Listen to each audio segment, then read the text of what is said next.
Шампионот во третата фудбалска лига Исток шампионски го одигра и последниот натпревар од првенството, остварувајќи сигурна победа против солидната Тиверија со резултатот 2:0.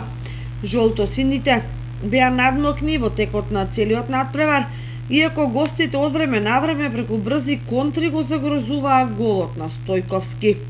Во тоа надигрување и создавање шанси осоговци беа поуспешни и со головите на Тоше Манов во првото и Пешевски во второто полувреме.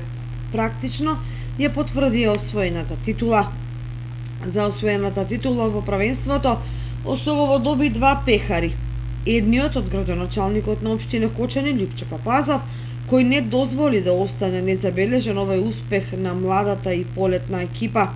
Другиот од претседателот на третолигашите Александар Андов, а во името на Фудбалската федерација на Македонија. Успехот на осоговци им го честита и представниците на фудбалскиот клуб Тиверија, кои им подарија букет цвеќе. По церемонијата на доделување на пехарите, навивачите на Осогово приредија сино жолт огномет, создавајќи извонредна славеничка атмосфера како круна на едногодишното првенство. Непосредно по надпреварот, тренерот Тимо Аксентиев за телевизија Кочани изјави: Кога пред една година почнувавте со оваа млада екипа, дали очекувавте дека ќе стигнете до шампионската титула? Па да, јас кога се нафтив да бидам тренер на ФК Осогово, значи имав приоритет да правиме млада екипа, има доста квалитетни, кажа дека има доста квалитетни играчи во оваа млада екипа, значи верував во нив, напорно работеа дечки, значи заслужено го освоивме во прво место. Значи ни простанува сега уште 2 недели, добро се припремаме за тој бараш што не следува на 25 или 26 мислам дека е мај.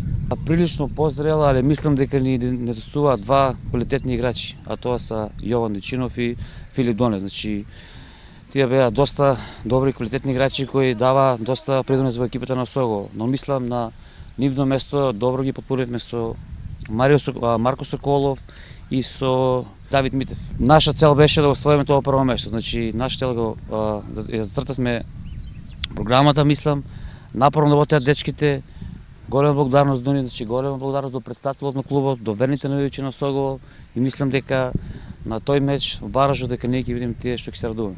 Задоволен сум од повеќето играчи, пред се од овие помладиве кои дадоа доста голем придонес.